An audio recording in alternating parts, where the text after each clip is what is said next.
За үзэг сонсогчдаа тик өвчин буюу эмгэгийн талаар сонсож байсан уу? Энэ сэдвээр бид зочинтой ярилцгаална. Анагаах ухааны доктор, клиникийн профессор, хүүхдийн мэдрэлийн тэргүүлэх зэргийн эмч Отгонбаярыг бид өнөөдөр зочноор уурсан байна. Танд энэ өдрийн мэндийг хүргэе. За танд бас энэ өдрийн мэндийг хүргэе. Таны хувьд одоо энэ тик гэдэг өвчин талаар хизээнээс судалж эхэлсэн? Энэ талаар ер нь мэдээллийг үзэгчдэд өгөөч. Тик буюу татгана гэдэг. Тик гэдэг нь бол орсоор хэлж байгаа. А татгана гэдэг нь одоо бидний одоо орс улсын юм орчуулгын нэр байгаа юм. Тэгэхээр тик буюу татгана гэдэг өвчин нь хүүхэд наснд ялангуяа 3-аас 7, 7-оос 12, 8-аас 12, 12-оос цаашаа энэ эмгэг энэ наснуудад үүсээ тэгээ гайгүй олно гэж үздэг. Би 1995-аас 2000 оны хооронд их хүүхдийн эрүүл мэндийн үндэсний төвд ажиллаж байхдаа тик буюу татгана гэдэг энэ өвчний талаар судалгааны ажлыг удирдах явуулж ирсэн юм ч байгаа. Тэгэхээр бидний судалгаагаар энэ эмгэг бол ихэвчлэндээ одоо саяны яг миний хэлсэн насны хүүхдүүд илүү элбэг тохиолдчихсэн. Тэгэхээр энэ судалгааг Улаанбаатар хотын 4 дүүрэг ер нь бол явуулсан. Тэгээд хотын захын сургууль, хотын төвийн сургуулиудад энэ эмгэг одоо хэр зэрэг тархалттай байна вэ гэдгийг бол анх судалж ирсэн. Тэгэхээр эндээс нэг юу бид нар дүгнж үзсэн бэ гэхдээ энэ зэрэг одоо тик буюу татгана гэдэг эмгэг ихэвчлэндээ одоо ямар хүүхдүүдэд тохиолдож байна гэдэг зэрэг хотын төвийн хүүхдүүдэд за түүн дотроо одоо энэ орон суусан амьдарч байгаа хүүхдүүдийн дунд харьцангуй элбэг тохиолдож байгаа нь бол харагдаж байсан. Ялангуяа сүүлийн үед. Тэгэхээр яг хот суурин газар элбэг тохиолдоод байна үгтэн зэрэг тик энэ татгана гэдэг өвчний нэг шалтгаан нь юу гэдэг вэ гэхтэн зэрэг сүүлийн үед бол эрдэмтэд хэлж байгаа компьютер, телевизээр гар утасны хэрэглээ ихсэнтэй холбоотойгоор хүүхдийн хөдөлгөөн багассантайгаа холбоотойгоор өөрөөр хэлэх юм бол 4 хамны дундал дэлгэцсэний өмнө суугаад хүүхдүүд чинь ингээд хичээлээ хийж гэн тэн дээр одоо тоглоомч тоглож гэн гэх мэтчлэн тийм ээ. Тэгэхээр юу хэлэх гээд байна үгтэн зэрэг хөдөлгөөн дутагдаад ирэхтэйг зэрэг нэгд хоёрдгийн хүүхэд одоо хязгаарлагдмал орчинд байгаад тахтагаан зэрэг.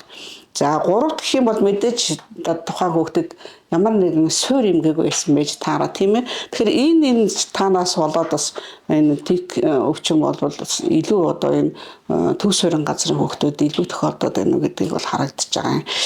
Одоо эцэгчүүд өдөртөө ингээд өдөр болгон хүүхдтэйгээ байгаа.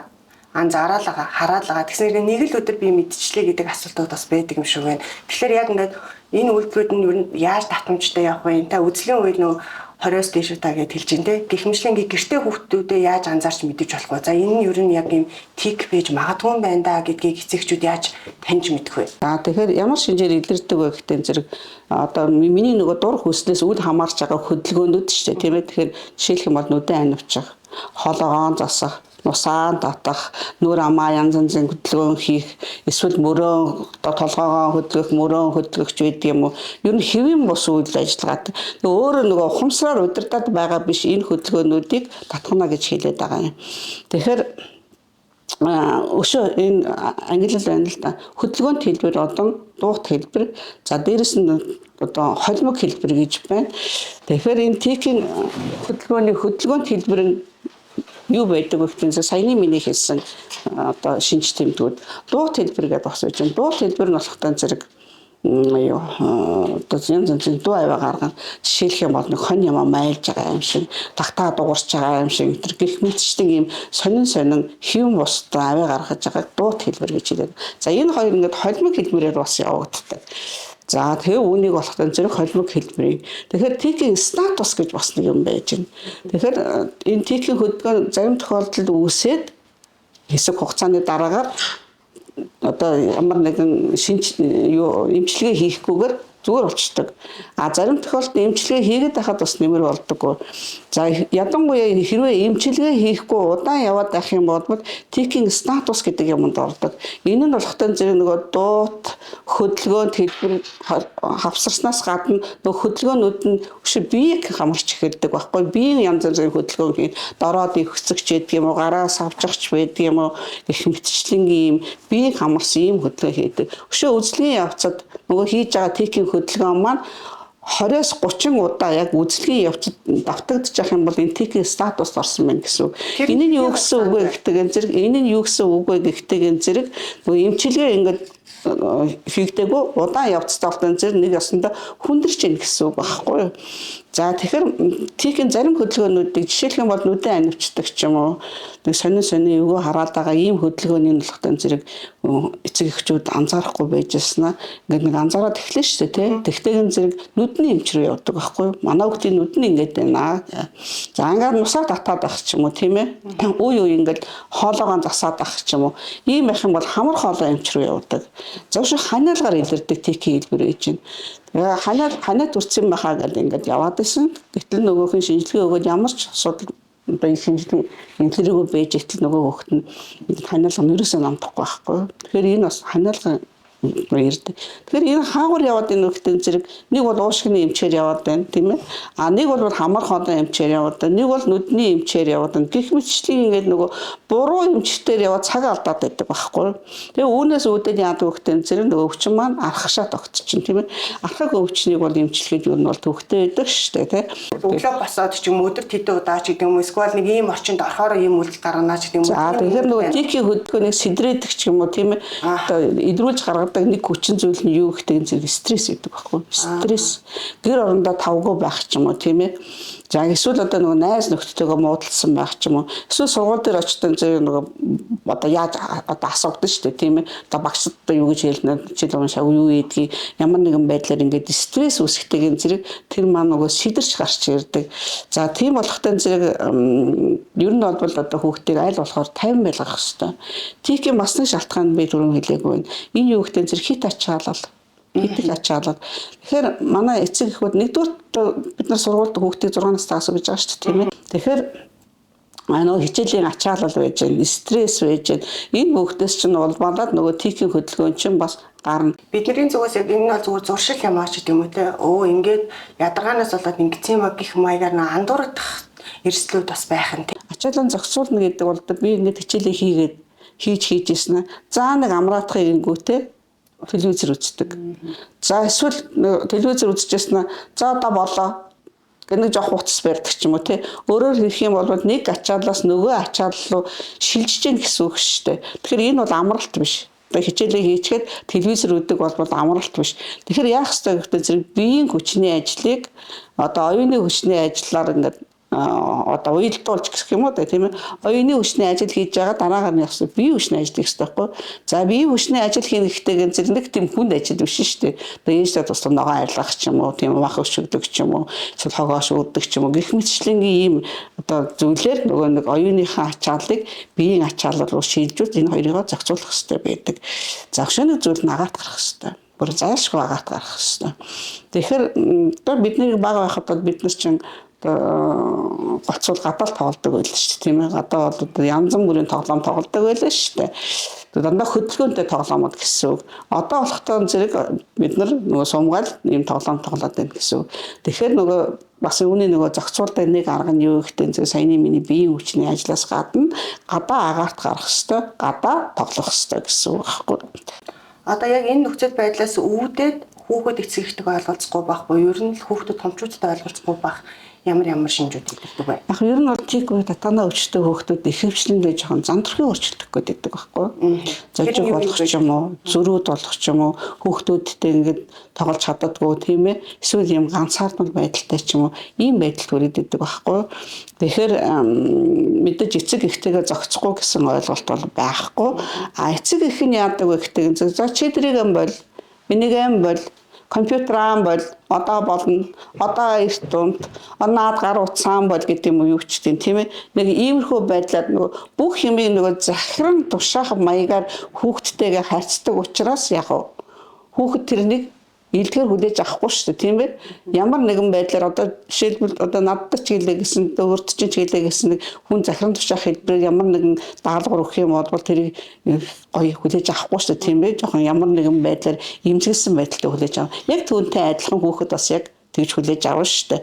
Тийм учраас хүүхдтэйгээ харьцах харьцаа хандлага сайжруулах ёстой. Эцэг эх өөрсдөөсөө юмыг эхлэх ёстой гэж би байнга хэлдэг байхгүй. Стрессийн түвшин нэмэгдүүл хөвгөлийг эцэг эхчүүд өөрөөсөө таслан загсаа гэдэг байлаа. Тийм үйлдэлүүдийг хийх нь. Та одоо танд ер нь хүүхдүүд яг хэдэн насны хүүхдүүд ер нь хандж байна. Эцэг эхчүүд ер нь хамгийн их түгээмэл танаас юу гэж асууж байна? Ер нь бол энэ түрүүний миний хэлсэн 3-аас 7, 8-аас 12 насны хүүхдүүд шүү илүү элбэг одоо ирдэг. Тэгэхээр хэдийн хэмжээгээр эрт нөгөө эмгэгтэй илрүүлж байна уу? Төдий хэмжээгээр одоо эмчилгээний үр дүн гарах хэрэгтэй. Тэгэхээр эмчилгээ одоо эмч одоо яах вэ? Манай хүүхэд нөгөө бичиж өгсөн эмч нугаа зүгээр болсонгүй. За жоохон багслаа гэхдээ дагчлаач гэдэг юм уу. Иймэрхүү байдлаар ханддаг. Тэгэхээр эмчилгээ маань угаасаа комплекс байх хэрэгтэй байхгүй юу? Тэр нь юу гэхтэйг зэрэг эмийн эмчилгээ, сэтгэл заслын эмчилгээ, физик эмчилгээ гих мэтчлэнгийн. Тэгэхээр энэ эмчилгээнүүд нөгөө хавсарч байж үр дүнд хүрнө гэхээс дан ганц эм уугаад бол нэмэр болохгүй. Эцэгчүүд одоо юу гэдэг нөгөө бид нар тэгдэж уур уцаарын нэг төвчээрийг одоо ингээд басахын тулд тэрийг хянахын тулд 10 секунд хүлээж гэдэг юм уу? Иймэрхүү танд нэг эцэгчүүдэд хэлдэг яг аргачлалууд байгаа юу? Одоо сая та болохоор ингээд нэг хэрэглэгдэхүүн дуртай байгаа зүйлийн хязгаарлалтын бол нэг тогтмол цагтай болчих юм бол одоо орой 9 цагт унтнаа. Тийм болохоор тэрнээс өмнө шүдэ авах хэрэгтэй гэдгийг ойлгуулсан байдагтай адилхан яг нэг иймэрхүү давтамжтай өдөр болгон ашиглаад авах үйлдэлүүд байна. За энийг бол хизээ тавьж өгөх хэрэгтэй гэдэг нь зөв угсаад багаас нь тавьж өгөх хэрэгтэй байхгүй. Одоо 13 нас хүрсэн хүүхдийг баг 3 наснаас ихсүүд одоо манайх баг нэрагаас нь хүртэл утас ингээд бариулаад ингээд үзүүлээд хоолж унтлаад байж байгаа шээ тий. Ингээд зуршил болцсон юм 13 ч байдаг юм 12 насны дээр чи одоо бодоо гэх юм бол тэр хүн болох уу? Үгүй шүү дээ тийм ээ. Тэгэхээр бага наснд нь энэ ухагдах ууныг суулгаж өгөх хэрэгтэй байхгүй толгоонд нь. Энэ ч угаасаа болохгүй. Энийг төдөн цагт ингээд болох хэрэгтэй. Энийг угаасаа одоо хэрэглэх ёсгүй ч гэдэг юм уу тийм ээ. Ийм байдалд хүүхдийнхээ толгоонд нь суулгаж өгөх хэрэгтэй байхгүй. Тэгээ суулгаагүй явж яснаа одоо нэг том болоод ирэхтэн зэрэг ингээд тийхэн хөдөлгөөнд ингээд ороод ирэхтэйгэн зэрэг болоо гэхдээ зэрэг бас арай л биш энэ бол тэгэхээр яах ёстой гэхтэн зэрэг энэ тийхийн хөдөлгөөнөөс урьдчилан сэргийлэх нэг арга нь юу гэхтэн зэрэг нэгдүгürt эрт хэдрүүлэх ёстой хоёрдугаар гэх юм бол хүүхдэд зөв хүмүүжүүлэх ёстой зөв аргаар зөв хүмүүжүүлэх ёстой. Манайд бас чочоор олж ирсэн нэг ээж хэлж ирсэн. Манай хүүхд нөгөө гинт яг юм тик гэдэг зүйлийг бид нар анзаараад ингээд эмгэгийн мэдэж аваад энэ яа юунаас олвоо гэд олон эмчдэр очиод хамгийн сүүлд яг тик гэдэг онш байна гэдгийг нь ойлгосон. Тэгээ бид нар энэ ямар шалтгаанаас үүсвэ гэд үзээд исэн чинь бас нөгөө харилцаа хандлагын байдлаас айдас гэдэг юмыг айгүйх автцсан. Тэрийг ингээд ургуулan бодоод хүний хийж байгаа бусны хийж байгаа үйлдэлээс ингээд их хайхаад тэрийг ингээд нөгөө тикийн эмгэг болтол бид нэр хөндрүүлсийг анзаараагүй өдөр болгон хичээлдээ өгч аваад ясан хэрнээ мдээгүй байсан. Тэгэхээр яг иймэрхүү юм гадны ч юм уу бусад хүмүүсийн харилцаа хандлага хүүхдүүд хоорондын харилцаа хандлагаас үүдээд бас ийм зүйл үүсдэг юм шиг байна гэж би ойлгосон гэж хэлсэн. Энэ талаар та юу гэж ямар түрүүний нөгөө хэлээд байгаа л юмшиж шүү дээ. Яг тэр ээжи хийж байгаа. Тэгэхээр айдас гэхдээ зэрэг ер нь бол айдасны цаана юу нэг миний саяны яриад байгаа нь стресс шүү дээ. Нэг тийхийн одоо тик хөдөлгөөн хүмүүстэй гол хүчин зүйл нь нэг гол хүчин зүйл бол стресс гэдэг байхгүй. Тэгэхээр одоо гэр орон ингээ тайван амгалан тийм ээ ээж аав нь ингээ хэрүүл уруулгүй бүх юм нь одоо биелэн ийм айлын хүүхдүүд тийхийн хөдөлгөөнд нэрвдэд байгаа байхгүй. За тэр нь яаж ийм нэгтэн зэрэг яг нь түрүүний хэлсэн шалтгаануудаас гадна одоо нөгөө гэр орондоо одоо жишээлх юм бол 3 хүүхэдтэй айл гэж бодъё тийм ээ. Тэгэхээр 3 хүүхэдтэй айлын голынх нь хүүхэдэнд тиктэй байна гэж бодъё тийм ээ.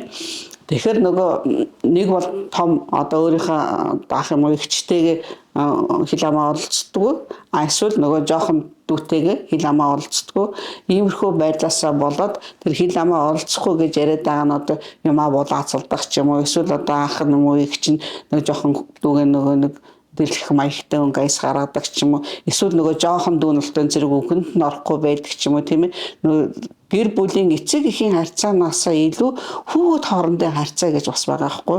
Тэр чинь одоо бас нэг стресс үүсгэх шалтгаан бас мөн шүү дээ тийм ээ.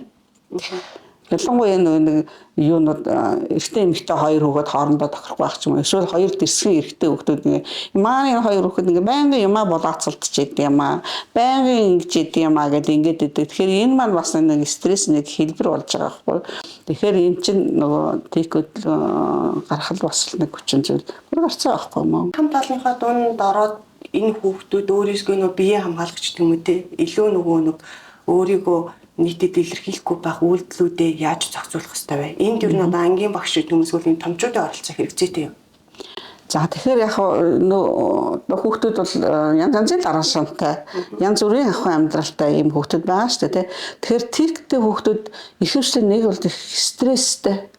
Нэг бол ингээд юм ганцаард байгаа гэдэг байхгүй юу? Өөрийгөө нөөгөөд татгшаа. Тийм ганцаард бол хүүхдүүдтэй тоглохгүй зожиг гэсэн үг байхгүй юу? Тэрний яадаг вэ гэхдээ зэрэг нөгөө бусад хүүхдүүд нөгөө энэ зожиг юм чинь бид нөгөө хүүхдийг ингээд хүүхдэд тоглохгүй ч юм уу тийм хичээл намаа хийдгүү ч юм уу ингэ жоохон гадуурхах маягийн байдал үзүүлээд. Тэгэхээр энэ яаж яах гэсэн үг хүүхд ганцаардж ийн гэсэн үг шүү дээ тий.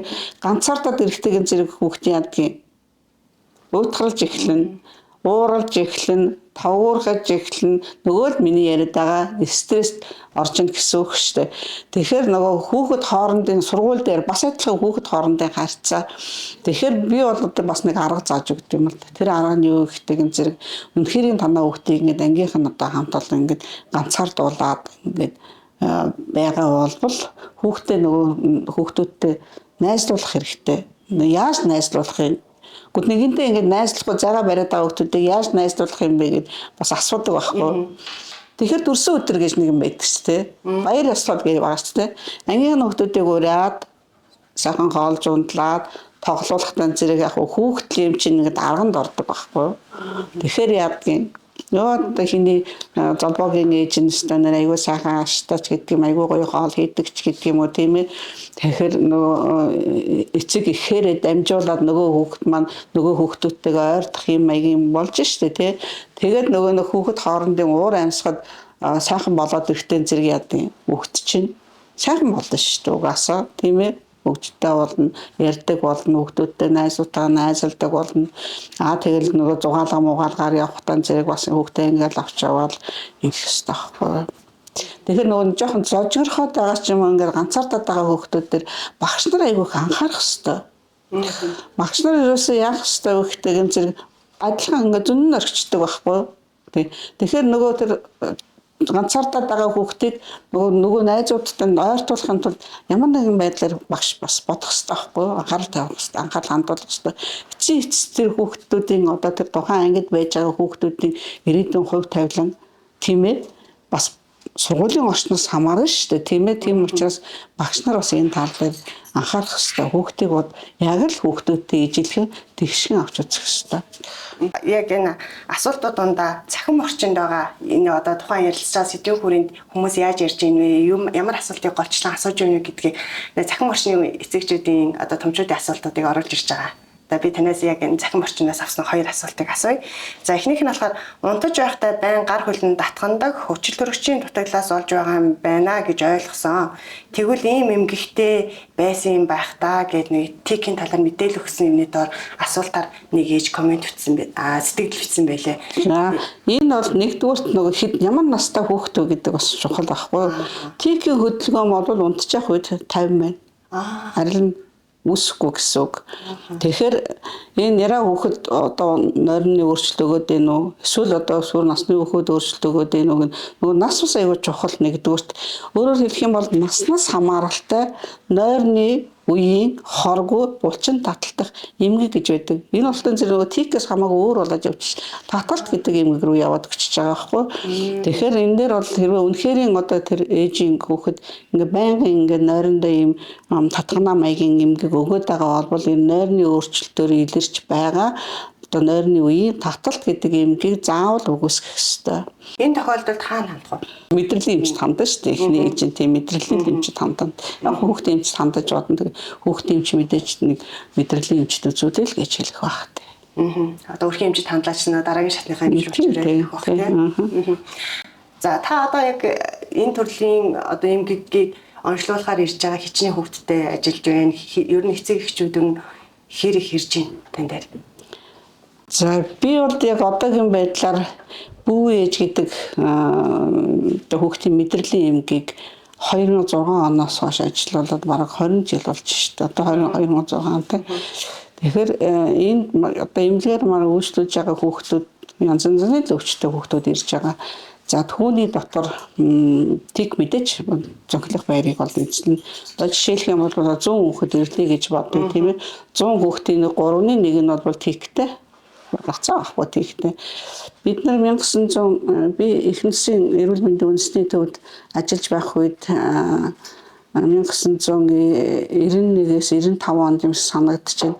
Улсын хэмжээнд хүүхдийн эмгэг төсөл гэдэг ийм судалгаа шинжилгээний ажлыг улсын хэмжээнд явуулж байсан. За энэ одоо тик буюу татгана гэдэг эмгэг маань мэдрэлийн эмгэгүүдийн дотор эхний 5 байранд орж байгаа байхгүй. За нэгдүгээрт нь одоо тийм тавд ингээд ингэдэг зэрэг эхний 5 байрт нь тик буюу татгана гарцаа байхгүй орж байгаа.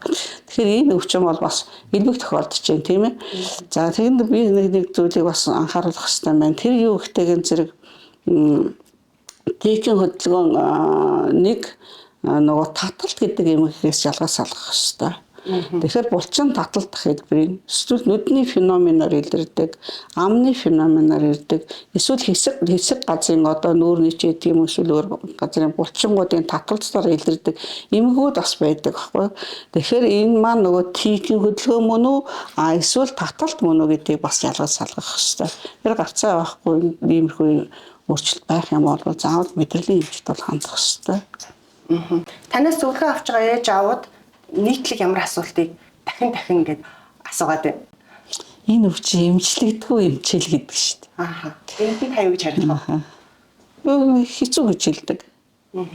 Тикийн хөдөлгөөн бол үйл ажиллагааны болон органик гаралтай гэж хоёр янз байгаа юм. Тэгэхээр үйл ажиллагааных нь болтон зэрэг ихэвчлэндээ ингээд бага насны хүүхдүүдэд цагийн мөлийн сургуулийн насны хүүхдүүдэд илбэг тохиолдог. Органик гаралтай гэхдээ зэрэг тархинаас ямар нэг асуудал шийдэх гэдэг шүү дээ. Тэр миний түрүүний хэлээд байсан нөгөө тархицлооны янз бүрийн эмгэгээр өвчлсөн нөгөө суур эмгэг гэж яриад байгаа. Менингитээр цус харуултаар, инсулитаар, эсвэл тархины дараалттай, эсвэл татаж байсан, эсвэл гэмтэл бэртэл авч байсан.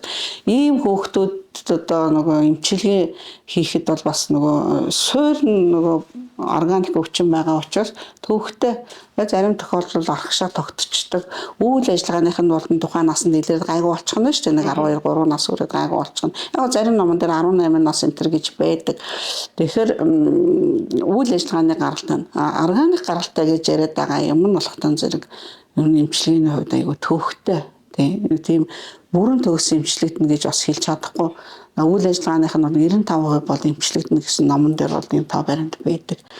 За тэгээд нөгөө хэр зэрэг эрдэмчилсэн гэдгээс шалтгаална тийм ээ. За удмын шалтгаантай авах юм бол ялангуяа удмын шалтгаантай синдром Туретта гэж ядгийн Туретийн хам шинж гэж байдгийг. Энэ бол зэрэг яг удам дагсан ийм эмгэг байдаг байхгүй. За энэ бол одоо яг төгс эмчлэгдэнэ гэж бол өстой хэлж чадахгүй. За ер нь энэ эмгэг хүндгэл хүүхдтэй ер нь хэр аюултай байдаг вэ? Нэг 8 насны бол аюул бол байхгүй тийм.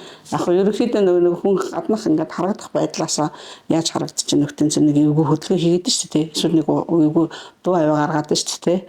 Тэгэхээр нөгөө тэрнээсээ яадаг хүн хүүхэд ичин шүү дээ тий. Ичин зовон тэгээд нөгөө хэлэх гэсэн юм хэлж чадахгүй дотор ингээд буглаад байна.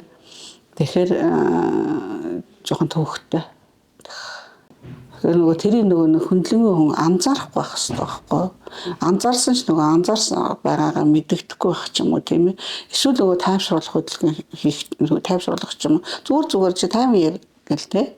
Сандраад хэлэхээр нь. За үзэг сонсогчдоо өнөөдрийн подкастаар хүүхдийн мэдрэлийн тэргүүлэх цэргийн эмч Атган Баяр оролцлоо. Тэгээд бидний подкастыг хүлээж авсан сонсогч та бүхэндээ баярлалаа.